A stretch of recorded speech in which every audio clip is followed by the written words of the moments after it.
Welcome to our podcast, Spiritual Vacancy. We are here to help fill your spiritual void and to help you find your inner light. My name is Brooke Ann. I'm a psychic medium, Reiki practitioner, paranormal investigator, and I co-own the Inner Light in Myrtle Beach with my first co-host, who is Lee. Lee is a Reiki master, intuitive tarot reader, and a paranormal investigator as well. And the third co host is Kimberly. She's a psychic medium, Reiki master, and an intuitive healer. All of us thank you for listening in, and we hope you enjoy today's episode.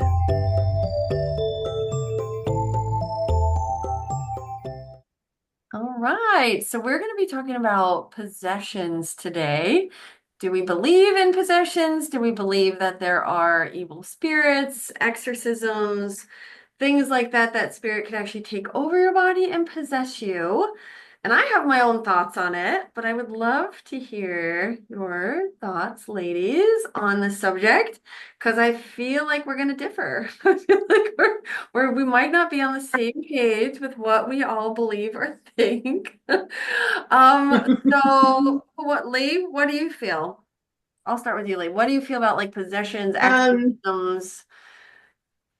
so I was raised Catholic. So my whole life, it was very taboo to talk about demons, exorcisms, anything like that. It was very like, we do not discuss. But I'm obviously a huge paranormal nerd and have a paranormal investigator. And so that it also, comes up a lot in that realm. So I think I I do think it's possible, but I think it is extremely rare. So I do not think that it's something that happens. Um, if you watch Ghost Adventures, it's like every ghost is a demon and every house is possessed and every person's possessed, right? I don't believe that. I do think that it is possible, but I think that it is a very, very rare occurrence. What I think manifests itself as possession or demons is usually toxicity from the humans involved. I think that the human I think that we have the ability to manifest darkness and dark energy. And I think that that can infiltrate a person and that can infiltrate a space. Um, Especially, if we're talking about like haunted spaces that are supposed to, there's a demon in there, you know, I don't know if you guys are familiar with the term egregore, but that's essentially when people speak about an entity so much that it manifests, like you pretty much create it. And I think that that happens often, that if you go into a space enough and talk about it being possessed by a demon enough, then eventually it becomes this malignant force. um so I do believe that it can happen, but I think it is extremely rare. And it's absolutely not something that's happening at, random houses in Iowa or something. Like, I think it's something that's extremely rare. So that's I where I agree. stand on I agree. What do you think, Kimberly? I do agree on that, but I would love your input on an experience that I had because you both are Reiki, and it was it. when I was working on someone with Reiki. So I was working Okay. with clients, and I am very psychic, highly intuitive. So with Reiki, of course, that all comes in. But it was more in the beginning when I really felt comfortable. I worked out of a chiropractor's office, trying to get more comfortable with Reiki and offering that service. And the one girl that worked there asked if I would work on a loved one of hers. So he came in and we started the session. And as I'm working on him, all of a sudden his face changed. His face looked like someone else. It was at first an older man, and he told me his name. And I got the chills and I started praying. Like, I didn't know what else to do. I'm praying, Archangel Michael, please protect me. I was going on and on saying Our Father because I wasn't sure what was happening, because this never happened. It was more in the beginning. I didn't understand. I just knew, okay, this never happened. I'm going to pray. And then all of a sudden I felt it was an entity. They left, and then all of a sudden his face changed again, and he looked like someone different. And it was more like a middle-aged man. It wasn't as old. And he told me a name, and I got the chills. I was like, oh my gosh. So I, you know, I just said, why are you here? Like, I didn't know what to do. It was really shocking to me. And, you know, he just said he's a friend of the person I was working on. Okay. And then, as I continued to pray, and I just asked Archangel Michael for that protection, I visualized myself in golden lights. Then he left. And then the other person I was working on, his face came back. Okay. And I could just feel other energies in the room with us, and they felt like a little lower vibration. It didn't feel to me like an angel or guides so I finished working on him, and when he was done, I did have a discussion. I just said, I felt other people here, and he said, yeah, they're my friends. He said that they were with him a long time, that he picked them up by this one cemetery that he would walk by, and they asked if they could join him, like be his friend or what. And I was like, oh, and so he knew of them, and he said their names. So what was interesting to me, that confirmed to me, was I didn't tell him like, oh, so-and-so was here. I just said, I felt, there was two other people, blah, blah, blah. He told me the same names that they told me when he was, laying there, and I saw these faces. And he told me they were his friends. He went on, but and I just said, well, are you comfortable with allowing them to share your space or your energy? And he did not want to remove them, because you can remove them. But he likes them. They help him, he said. And I was like, okay, and I just kind of asked a couple questions. I tried to tread lightly because I really never dealt with it before. And he just said they were his friends. So I left it at that. I prayed over him. I did the different symbols, different things that I felt guided to do, and just cleared, and I cleared my energy. Oh my gosh. I don't know. I never saged so much or prayed so much after he left, but I wasn't sure what I was dealing with. And I'll be honest, I felt maybe it was a possession of these two other entities, in him, because I actually saw his face change. Like, never ever. It was shocking. But what do you think?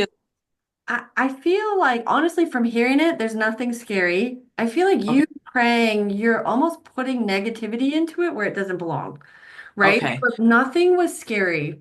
Like faces change. We all have loved ones around us, or if you knew them, maybe you were like tapping into like loved ones that have departed that he doesn't understand separating. Like he picked them up from the cemetery. Right. And it's kind of like, I actually do that in my mediumship classes, where we sit somebody and we actually watch their face changes, and it's actually from past lives. And Okay. it's pretty cool to watch people's face change. So it's almost like when you were talking, that's kind of sounding like what was happening, but yet you kind of just automatically pushed it into a negative feeling, more than like this is like, oh, this might be like past life stuff, or maybe this is like, some of his loved ones that are hanging out with him, like not in a negative kind of, right? Because there was nothing scary. You made it scary. And to I me, that's never had it happen. You know what I mean? It was scary to me because I thought, what is this? let me ask you this. Was this before knew you were a medium? Like, This is before I started working as a medium. This is before I had a lot of my advanced classes. This was right. very like in the beginning, So that's your own fear projecting out onto him then. like I did feel it was a possession. Like when I asked my guides, I didn't get that it was his past life or anything. But how is it a possession though? Like what, like possession to me is like where they take over the body. It's got That's the possession is thing. fear. It was more than sharing the space. It didn't feel It like it could be an attachment. An Okay. attachment and a possession, I think, are Right. two different things. Right. And I knew it wasn't transfiguration because I've learned that then after the fact. I learned about that in my classes. We've done transfiguration where Right. Which is so cool. right. It is neat. It is. But I kind of I never thought, like, I always felt it was some sort of possession, or like maybe Lee said, an attachment. Because as I learned then after, we've done the transfiguration, we've done all the different things. And I thought, well, it doesn't feel like any of those, but I never really was quite sure what exactly it was. I kind of thought it might have been possession, but it might be attachment, like she It said. could also be like you're actually picking up on things that he believes. That's part of the psychic Right. modality to us, whether they're actually real or not. You're picking up on his energy, what he believes, that these two people are there. It Right. might not actually be like anything more than that, and you're kind of overthinking I think it. it was because I saw the face change. Do you know what I mean? Like that's Right. But you're also in tune with his energy. right. So You're it was, also working with him one on one. There's a psychic and then there's the mediumship. So if you're tapping into who he actually is as a person, that does make sense. And you got the validation. He knew the two people you were talking about. You saw them transpire over him. But then for me, see, this is where it gets tricky with possessions. It's always fear. It's always a negative feeling and then fear. But if you take that fear away and you listen to your story, there's yeah. nothing fearful about it. That I like that you kind of take that a different way. You know what I mean? Because yeah, it makes sense. But I always wondered if that was possession. That's why I wanted to run it by you guys, because you're familiar with, everything. And, uh, Yeah. because as I learned and went on, I wasn't fearful. Like I didn't think, oh, it's gonna, I wasn't afraid for myself, but I thought it was a little bit freaky and I never dealt with anything like it. So I I wasn't sure what to chalk it up to. You know what I mean? Like, I feel like you're probably just tapping into him and what he sees, what he believes, and that was transpiring over him. You he also believes. correct. And then you also validated it for him as well. Like, oh yeah, hey, these two people are here. They have the same names. But yet, because you're newer in it, it went right into the fear side. Now, if you would have had that experience later on, probably would have been more fascinated by it. Remove the fear because you know spirit can't hurt you. You know spirit can't do anything harm in any kind of way. So then it would have shifted. But Yeah. I think you were probably just picking up like me listening to your story, not changing how you feel, because if that's how you feel, totally fine. But it sounds like you were just literally tuning into his energy and validating what he felt in his physical self in the psychic sense. It makes sense. I just always kind of chalked it up as possession, maybe, but then I just never, I never came across anything like it again. And then with learning everything that I learned and have seen, I knew it wasn't anything that I've learned, but I just never really understood it. So that was something that, Yeah. what really is that Yeah. thing? Because like your take on it is very interesting. Yeah. That's because, well, I have a problem believing in possessions. Okay. But for me, like I feel like that's part of my own skepticism, my own brain, like the tangible part, right? Like make it make sense. I just don't feel like random, like, do I believe there's darker souls? Maybe, but I also feel like those souls are in a human body that are not perfect. So our brains aren't perfect, things about us aren't perfect. So like you take like a child serial killer, right? And they're like a brain doctor looked at his brain. He said he's never seen a brain like that before in his life. So is Okay. that actually the soul or is that the human body making him the evil person, right? So Do believe that. Like with possession, I do believe it can happen, but I feel you have to allow it also. So I feel like your consciousness is aware of it and you allow it for some reason. So I think like with Lee, I kind of go like with her, like if you're like calling stuff in, like if you're playing with the Ouija board and you know it's like a dark, you're using it as a dark thing, or you're doing satanic shit, which that's like dark shit, right? Like don't Right. recommend that at all. I do believe you could invite other spirits in, like negative energies, like your own shit projecting out and bringing on other things. But like if you are not into that stuff, and like you just all of a sudden, like I just don't believe like random spirits are like walking by your house and be like, oh, I think I'm gonna fuck with them today, and like, oh, take over your body, and now like fuck No. Yeah. cabinets and shit like that. Like I make don't believe it make sense. yeah, I don't believe the random. I think that people it's the ones that are inviting the dark. Yeah. Well, I also feel like people that might have like severe depression, or they might just be like narcissists. They might also be like a negative actual like energy. Mhm. Then when you start seeing it, because there's somebody that I know where supposedly had a spirit touch them or scratch them, but they're in a dark place. Like they're a negative person. But I'm like, so it didn't happen to anybody else in the house, but just them. I Interesting. Yeah. mean, come Yeah. on. It just doesn't make sense. Like, it's your own shit, man. You're like Lisa, you're projecting out your own bullshit, and then it's coming back. And it's just like with positivity, when you put positivity out, it comes back. But that's the same with negativity, you know? And then also, what about like, what do you guys think about like the priest, like calling him in with the holy water? He's literally setting the intention and praying into the water. Well, we all can do that. You're literally manifesting what's to come. Like he's speaking into the water and now it's holy. He goes into the house, does the cross with the water. Oh my God. Oh my God. Everybody woke up. There's no more demon. Holy shit. Oh my God. It is like the placebo effect. It is literally to me like when I hear stories like that and someone comes in and they're like, oh, we had all this shit happening, but we had the priest come in. And now it's gone, and we've never had anything. Is it really, or do they believe it's gone, so now it's gone? Well, then how would you Right? explain like someone getting thrown across the room? Or I don't know that. I mean, have either of you witnessed? I have never, I mean, only like movies, but like, have either of you witnessed anybody actually get thrown across the room by a spirit? well, I never witnessed it personally, but I knew someone who was an exorcist. He actually did exorcisms. He did a house with Lorraine Warren, you know, so and he That would be an interesting episode. Mhm. A deep dive on the Warrens. yeah, Yeah, um yeah. he he really had such belief in it. And from meeting him, I honestly believe that some people can be possessed after meeting, just listening to some things. I don't know. I believe it can happen. I do. And he witnessed it. So I was like, okay. Um, I believe it can happen. Not to everybody. Like I feel few and far between. I don't think there's a lot of people. I feel it's very, very uncommon, but I do believe it can happen. I do. I only because I heard this one story and it just was, yeah, it was just something. Once you talk to Yeah.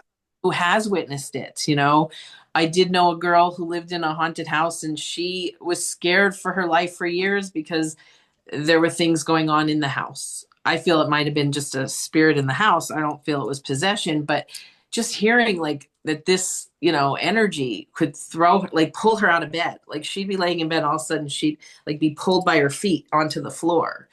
And I don't know the way when they talk about the experience that they experienced it, you're like, wow, I don't know if I felt she wasn't lying. You know what I mean? Like you could tell when people are really telling it to maybe have attention, or she was truly like scared for her life for a year or two in that house and left, finally left that house. But so I don't know, it's kind of you don't know what to believe. You don't know unless you do experience it, Let me ask Mhm. you, was she living in the home by herself when all No, this was happening? no, she So was with was it happening to other people or just her? it. Yeah, that's the weird thing. It would happen to her and her mother. It was only the females in the house, not the male, like the dad.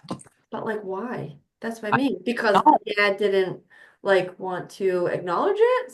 Yeah, So, like, was he not a believer? Is that why? Or was it because it was a male entity and was for some reason with the women? You know what I mean? I don't know. But I thought it was weird that it was her and her mother, but the father, it wasn't. So but also they're believing it and they're putting that energy into it and they're putting that fear into it and he's not. So it's weird when like if the spirit is truly like going to hurt somebody, I don't think spirit's going to pick and choose because he's a man. What does that matter? If interesting. spirit is all then, it doesn't matter how much the man weighs. It doesn't matter anything like that. But like this is where it's like make it make sense to me because it's hard for me to where it's like so if he were to put his thought process and be fearful, would then now it mess with him? But because he doesn't acknowledge it, it just That's doesn't happen. So that's where it's like it's hard for me to believe because when you put fear into something, it automatically makes it more than what it should be. hmm Not saying that it didn't happen to them, right. but It's interesting though, because you don't know. I do feel it can happen, but I don't feel it is as common. But I just it's like how do you I don't know. I've never seen anybody fly into the air, so I me can't. neither. I mean, so that's the thing. If I did see it, then I'd be like, whoa, how Right. possible, you know? Right. And if I did experience it, it might be different. But I because don't I haven't, want I wouldn't mind because I know they can't hurt us because there's no fear for me. Like when we do our paranormal investigations or I've been in like really dark places, those spirits cannot hurt us, but I know they have a story to tell. I know they want us to feel them or know, or it could be residual energy there, or it could still be actually like spirits there visiting that house because they either died there or had a lot of, history there, and then they can bounce and move back and forth. But I I know wouldn't they can't hear us, hurt like, us. but you wouldn't mind if a spirit picked you up in three against the wall and held you there and then dropped you. But Like like that, for me, why would it do that though? I don't know. That's what I'm saying. What if it did happen? Like, you know what I mean? Because you're saying you want to see it or, But that's what I mean. Like I've been in dark places and they've never touched me, but I never, can communicate with them. But I'm also not fearful. So there's a difference of if I go into that space with fear, right. maybe then would they touch me? But like I know that they can't hurt us because I'm not scared of them. That's where I blame horror movies Well, for that fear. You know what I mean? Because they make it like you're like, oh my gosh, I don't ever want that to happen to me, you know? right. Thing. Yeah. I don't think Lee would be afraid. No, Not really, no. no.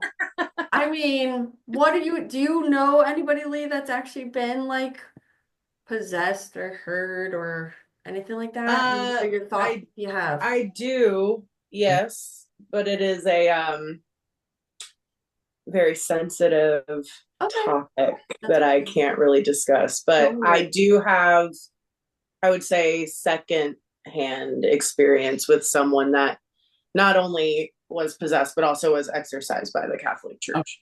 well, then that's a very good, because you Yeah. know someone and you know that it happened. You know what I mean? Mhm. Yeah. I think, it's interesting because we're when talking about intention, right? Mhm. And you say what is it about a priest and why is it? I think that, you know, sure, anybody can speak into water and speak intentions into it, right? But with when it comes to now, obviously, we're not going to get into the nitty gritty about the priests of the Catholic Church, honey. That's a whole nother That's what episode. I mean. That's what I'm But saying. Like the right. but when someone goes into the priesthood or chooses the path to be a nun, or it's a full life commitment and Mhm. a full all encompassing unlike a preacher in a non-denominational church that still has a wife and has a family. And when for the Catholic Church specifically, when you enter the priesthood, it is all encompassing. Life. And truthfully, you're supposed to live a life without distraction, essentially. And so I do think that is kind of the differentiating standard of why the Catholic Church seems to be kind of like the experts on exorcism, because it is really like I don't speak for other, I just know from growing up Catholic that it is, especially in America, really one of the main religions where it's like the full all encompassing purpose of a priest's existence essentially is God and only God. And so that's what I think is kind of like the differentiating factor between us or somebody like us just going in and like speaking intentions into water, and for them it's this like full all-encompassing kind of life And that all they live. the Catholic Church, they have certain priests that are exorcists, and that is their Yes. they go Yes. intense training to do. Yes. So it's not just, oh, I'm going to do this, like it's Yeah. and And it has to be approved by it has to be approved by the Vatican. Right. If you have a legit, now there are exorcists Right. outside of the Catholic Church, right? Right. For sure. But if you are a Catholic priest that is also an exorcist, you have gone through training at the Vatican, and then the exorcism itself has to go through all the channels and be approved by Right. the Vatican to even happen. Right. So, and that's why I'm saying how very truly rare it is that there would be a case that would be that progressive and at a place that would even be called in, or Right. so it's a There's a lot of requirements, yeah. have to be met before they could even. Yes, there's like a checklist there. It's like they have to be speaking in languages that there's no way they would know. There's a lot of things that have to happen for an actual Even if you. legit quote unquote exorcism through the Catholic Church to happen. So Right. Yeah. yeah, I mean, and I'm not here to defend Catholicism. I know. I was raised Catholic too, by the way. I was raised in the Catholic Church, and every single one was hypocrites, and so was the pastor. So it's hard for me to respect somebody. And then that's why I was like, he's just speaking into the water, because to me, that is how it is. And like I do know that like there are ones that are actually true to their word of God, but there are more that aren't.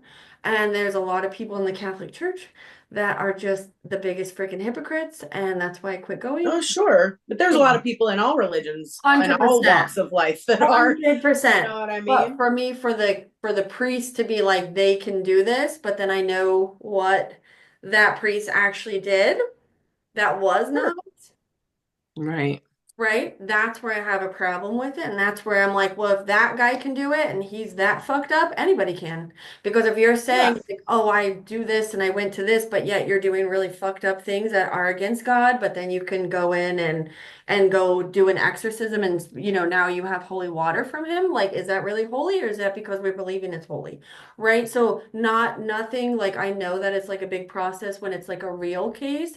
But for like all the smaller town Catholic churches that are like really fucking corrupt, and then the pastors are like, this is holy water, but it's like, well, who's holy? Because he sure wasn't. You know what I mean? Like, especially when stuff starts coming to light. So that's where I'm always like in my head, as you like start thinking about how fucked up people are in the eyes of God, and yet they have the power to make water holy. Well, don't we all then?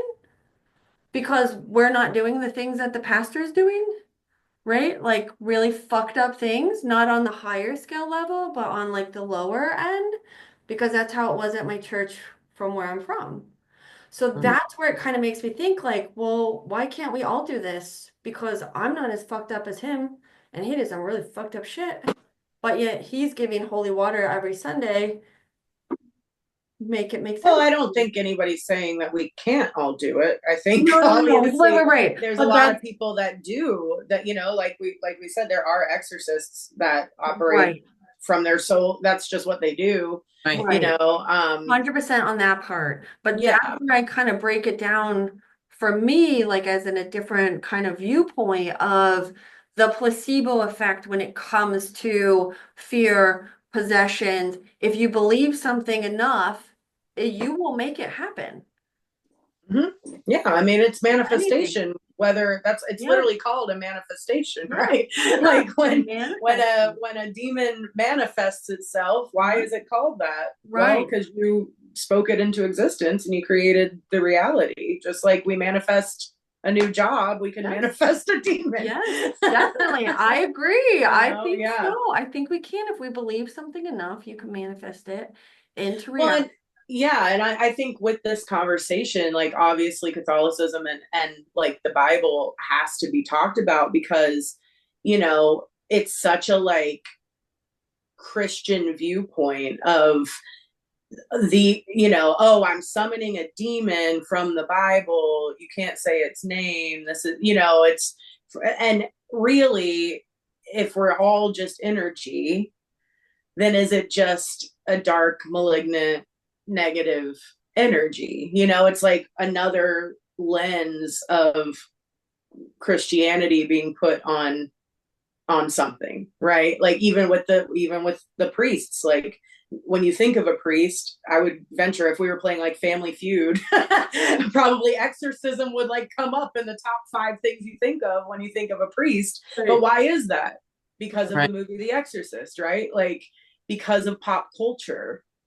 Because it's not like the Catholic Church came out and was like, hey, we do exorcisms. It's like, no, that was, and Movies. so now it's like this thing that's it's like a Ouija board we talked about that in that other episode with The Exorcist, that because of that movie, now Ouija boards have a negative connotation because she summoned, manifested Captain Howdy, AKA a demon, right? Like, so I think it brings up a lot of interesting things, especially just surrounding like the kind of Christian lens that so many things on the paranormal side are viewed through, you know?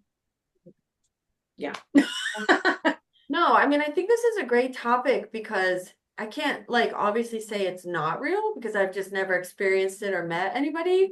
But it's just like you said, like the odds, like, what are the odds that it's going to happen to somebody? And like, look at the person that it's actually happening to, right? Like, what are they going through in their life? Do they have depression? Do they have illness? Do they have mental stuff happening with them? Where are they at in their journey? And then, because I can almost feel like that might even manifest it even more because when you're already in a dark place mentally, then everything around you is negative, right? Any situation. It's like one of these ladies I know, a lady I know, she's Doris Downer. And literally, but it's like, I mean, she Not could Doris win Downer. Doris Downer. Like she could literally Doris. win $1 million and she would still be unhappy that it wasn't 2 million. Like that's just her, like no matter. Oh, Doris at it Yes. again. Yep. Like that is Doris. Like no matter what, it's a negative. Nothing is good. It's just always something negative. It can always be more. And to me, that's crazy. But then she wonders why she gets like such shit in life. Like nothing works out, or she has a harder time, or there's other. And it's like, my God, look at it from a different point of view. Holy Yeah. shit. Yeah. Ace of Swords energy, shift perspective, Right. new Yeah. narrative, right? Yeah. Yeah, you Yes. got to shift it.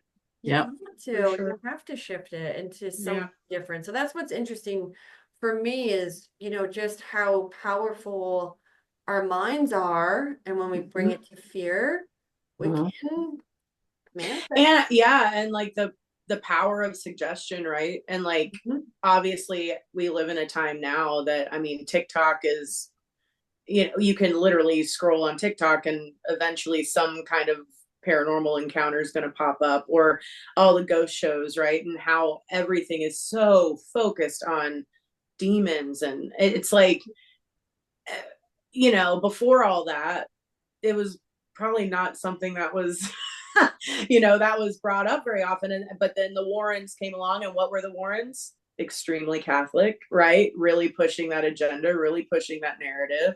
Mhm. And if you do a deep dive on the Warrens, honey, they also were not living by the word, to put it nicely. You're But like, who is?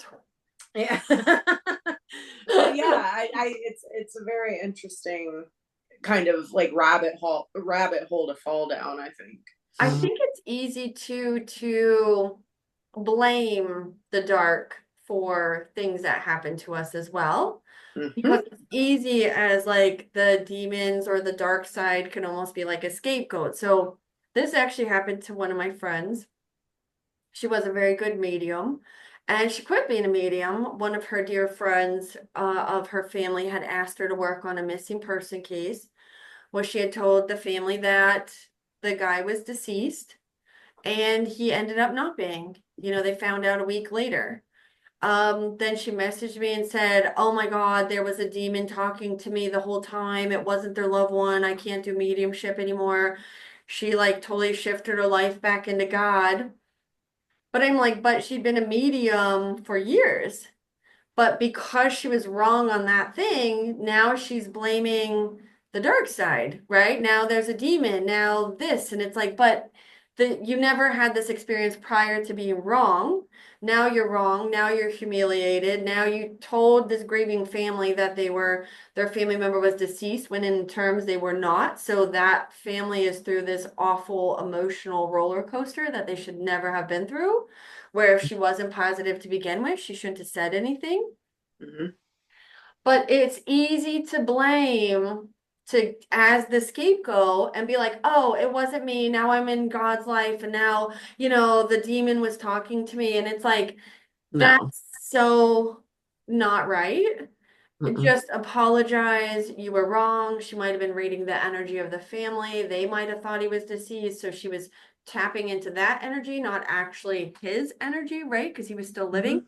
there's a lot of aspects there, and that doesn't mean that she's a bad person because a lot of mediums are wrong, on missing cases or things like that. So it's okay. But to shift it into, well, that's a demon, and now I can't do this anymore, and now like the devil's after me. Like, are you serious? What do y'all Yeah. think about that? Because that tripped me out. I, I relate everything back to tarot and that devil card, honey. Everybody sees it and they're terrified. And I'm like, Mhm. this is the card of your humanness. Mhm. The devil is literally the card of our human vices, our Mhm. temptations, that devil on your shoulder, staying in a comfort zone, right? Like all those things, the shadows, the darkness, right? Like, and it's all part of being human. And this takes us into, again, this is going to be a long ass episode. I'm sorry. But the, like, when, that kind of toxic spirituality of like love and light, if you're only living there, you're not truly doing the work.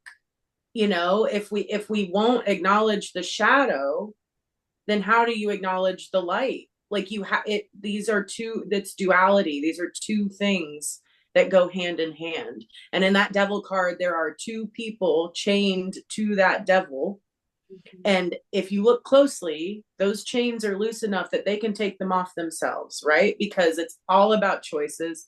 It's Mhm. all about how we move through the darkness. And yeah, I mean, and it's, anytime I flip the devil card, everybody's like, oh God. And I'm like, this is just about you being a human. This is just about us facing the shadows of life, right? Mhm. Anyway, sorry, that's probably a tangent, but Oh, that was good. No, that was good. That was good. What do you think, Kimberly, like about that situation with her? Well, part of it I feel is probably ego. Her ego was kind of hurt because she was wrong, Mhm. And instead of facing that and saying, okay, well, like you said, like why did I get this wrong? How did that work? Did I read the energy of the family or this? Instead of taking responsibility for being wrong, she kind of shifted it and took it to the negative and wanted to blame something other than herself. And it kind of goes back to Lee. Like, again, we have to look and do the mirroring, work with our shadow self too. And like my ego, like why did this happen? And take responsibility for it instead of blaming. So I feel like it's easier to blame the devil or, than, oh yeah. than be responsible. And, that's not what it's about. We're responsible. So, figure it out. Why did I get this wrong? Just kind of dig deep and say, why did this happen? It might have been a lesson she needed to learn, but instead she pawned it off on the devil. You Yeah. Quick, know, too. Quick. And then she quit. She doesn't do it anymore. yeah, it's Gone. sad. Sad because Mhm. she could be a very good medium, and just because of What? that one thing where really she just didn't want to do the work, Mhm. pass it off on the devil or whatever. Like, too bad, because she could have helped a lot of people maybe with her gift, and She just did. Yeah. have that one thing kind of turn you and totally want to go away from that. It's kind of sad, but Mhm. It is, but it's easy to blame. blame. Hmm. Mhm. Yeah. That's why you chose to do that. Hmm. You know what I mean? But it's like, did you? Yeah. Did you? You didn't feel that when you were doing it, right? You didn't Right. feel that that was the devil until you found out you were wrong. Now, And shift. that's why it's the ego. Right. But I think people do that in life too, like not even with mediumship, but like, with drugs or with other things or choices they make, oh, the devil made me do it. Oh, that was a dark moment. That was and it's like, but was Mm-hmm. it? Because, you chose to do it, Yeah. and I'll admit, like I used to do drugs all the time. It is a choice. I loved it. Like I was, I am blaming the devil for nothing. My own choices. I loved it. So, I mean, but there, a lot of people will go, they want a scapegoat. They want somebody else to blame except themselves. And that kind of goes with, the other parts of, dark energies, dark stuff. And just like, I know this episode's really long, but it also goes like when you go to get a reading And the first thing the reader does is go to the dark side. You have a dark shadow, you have dark this. They're already starting with negativity because negativity is so believable. Just like what Lee said, you're going to remember the one negative reading you had or the one negative person you ran into, but you don't remember the thousands good ones. That's exactly with like a bad, medium, a bad reader, a bad whatever. They go right to the dark side because it's so believable. But what does it set you up for? It sets you up to say, but I can fix this for you, right? Right. So if you Right. put the fear in, then Yep. it just keeps them coming back, because Mhm. then, oh nope, it's still there, you're gonna have to come back for another session, right? Mhm. Where if you leave a session and it's like you feel good as hell, I'm like, maybe I'll see you in a year, honey, you know what I Right. mean? Like, Right. and that's the hope. I want people to leave and not need to see me for another 6 months or a year Right. with for tarot, Yeah. like I want that. Yeah. It's, yeah, because once you invoke fear, Mhm. that it breeds itself, And then think about the person that had the reading. Now they're going around telling everybody, I have a negative energy. So then negative shit's going to start happening because they're already thinking, like, oh no, there's a dark shadow. I have Mhm. a skinwalker attached to me. And Yeah. Oh, but anyway, so yeah, I love the topic though. Very interesting, like how we're all kind of on the same page for the most part, but different stories and instances that you guys have experienced or secondhand, which I think is wonderful that you have that. Mhm. But Yeah. yeah, so thank you guys for listening in. Let us know if you believe in like possessions, negative energies, things like that. We want to know. And we hope you enjoyed today's episode and we will see you all next week. And we hope you have a beautiful day and namaste. Hey.